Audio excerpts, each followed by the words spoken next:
Kumusta mga brad? Pagdating nga po sa 150 to 160 category ng mga maxi scooter, automatic, NMAX at PCX na talaga ang nangunguna dyan. Bukod kasi sa pasok sila sa brand na The Big Four, may napatunayan na rin talaga sila pagdating sa kalsada. Ayon nga po sa mga taong nagmamayari ng mga ganitong motor, quality daw. Pero may mangilan-ngilan din na nagre-reklamo, maingay daw yung panggilid ng PCX. Pero kahit ganun nga daw po, okay naman. Minor issue lang daw yun at ganun na daw talaga yun.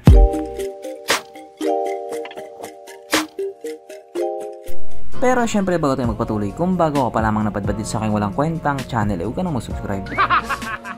So yun na nga, hindi na po natin may tatanggi na NMAX at PCX talaga ang nangunguna pagdating sa category nila. Sa pagdaan kasi ng panahon, pinatunayan nila na matitibay talaga sila. Kumbaga sila talaga yung top of the line. Pagdating po kasi sa 150 to 160cc na scooter or maxi scooter dito sa atin, ang dami-dami po niyan. Ang dami-dami kang pagpipilian. At karamihan nga po doon, made in China. Pa-China.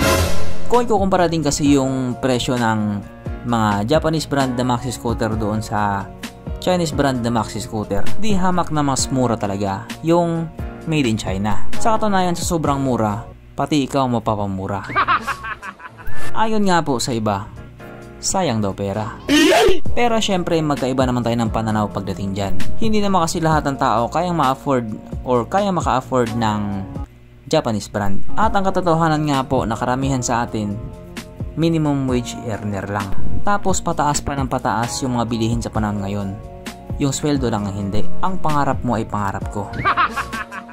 Pero alam nyo ba, meron nga pong 150cc na maxi scooter na nandito sa Pilipinas na kargado nga po ng mga malulupit na features, pero hindi po ganun kamahal. Wow! Pero syempre, galing na naman siya sa China. Pero sa tingin ko naman, hindi ito katulad sa made in China na iniisip mo. Kasi kung quality ang pag-uusapan, quality din daw to, sabi nila. At ito nga po ay ang motor na nanggaling kay Voje or Vogue, ang kanilang SR150 GT. So anong tingin nga po kapag nakaharap siya? Para siyang robot doon sa Transformer. Ibig sabihin nga po may palag din talaga siya pagdating sa forma. Pero para sa akin nga po, isa sa pinakamalapit sa kamukha niya, yung Dink R ng Kimco. I mean, pares kasi sila ng kanto sa mga pagmumukha nila na medyo patulis-tulis nga po. Pero kahit ganun nga po, may sarili din naman itong identity. Unlike sa ibang mga maxi scooter na iba ang pangalan pero kamukha ng NMAX. May kamukha din ng PCX, may kamukha din ng Aerox, at marami pa nga pong iba. Samantalang ito, unique yung itsura niya. Kaya dahil dyan, pag-usapan na naman natin kung ano bang meron sa motor na ito at kung gaano nga ba talaga siya kaganda. So ito nga po ang Vogue or Vogue SR150 GT na mayroong 149 cubic centimeter engine displacement, 4-stroke single cylinder, single overhead cam with 2 valves. So doon pa lang hindi natin siya pwedeng ipagkumpara doon sa mga Japanese brand. Naka-electronic fuel injected at syempre ito po ay naka-liquid cooled. Kaya hindi po siya panis sa Honda Click 125.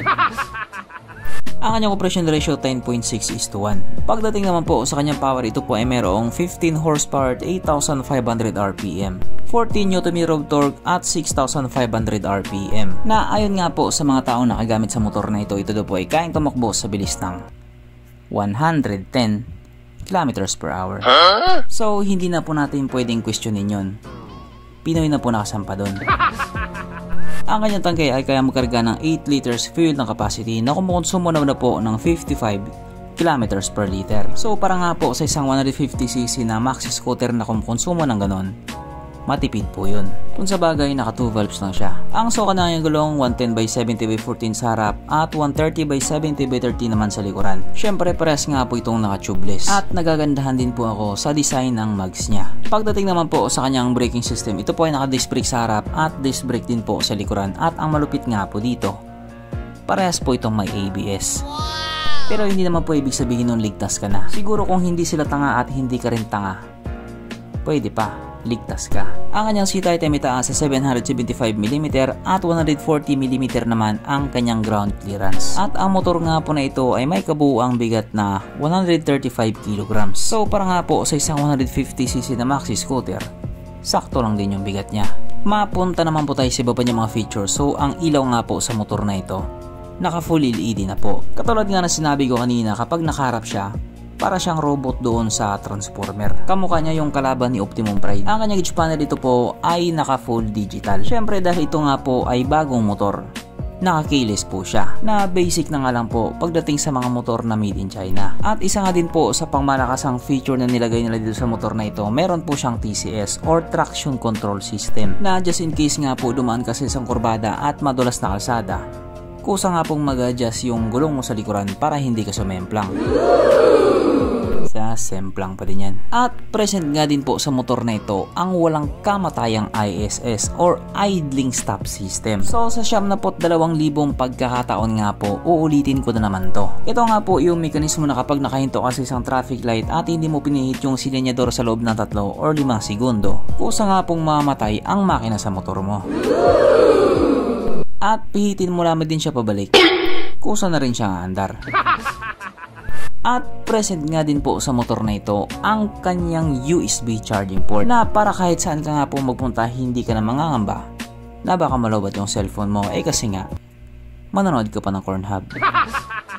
Pagdating naman po sa mga safety feature, meron po itong side stand kill switch, na just in case nga po hindi mo naiangat yung side stand niya, hindi aandar yung motor mo. Kasi kapag naka side stand pa yung motor mo tapos tumatakbo ka na ng 150, malaki ang tsansa na magiging kwento ka na lang.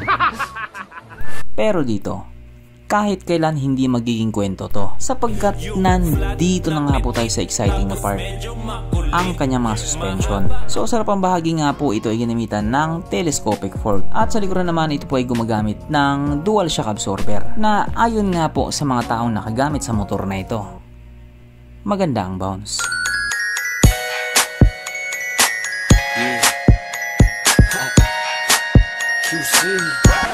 At dahil alam kong gusto mo pa, meron pang isa.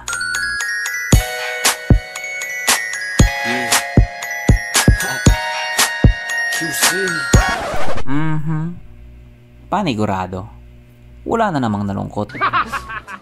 At dahil wala nga po nalungkot, alamin na ba natin kung present nga ba sa motor na ito yung 3 pinaka-importanting features. So, una na nga po dito ang kanyang lagayan ng istalyon, at good news mga brad, meron siyang ganon. Meron siyang lagayan ng istalyon. Kaso lang wala po itong sabitan ng pulutan. At oras na nga po para sa ating Red Horse check ang pinaka-importanting feature sa isang motor. At ayon nga po sa aking masusing pag-aanalisa, ang motor na ito ay kayang magkarga ng 2 kahong Red Horse at kasya pa 1 kahon sa kanyang underseat compartment.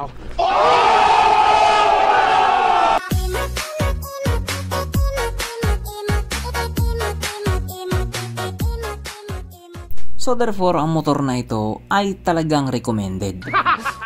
At regarding nga po sa presyo niya, ito nga po ay nagkahalaga ng 120,000 pesos. At kung iisipin nga po natin mabuti doon sa mga nilagay nilang mga features na pangmalakasan, sobrang mura na po ng motor na ito. Pero syempre magre-react pa rin yung iba. Sasabihin nila, made in China. So hanggang dito na lang muna mga brad. Kung may gusto sabihin or gustong idagdag doon sa mga sinabi ko, mag-comment ka na lamang sa ibaba. Okay, bye.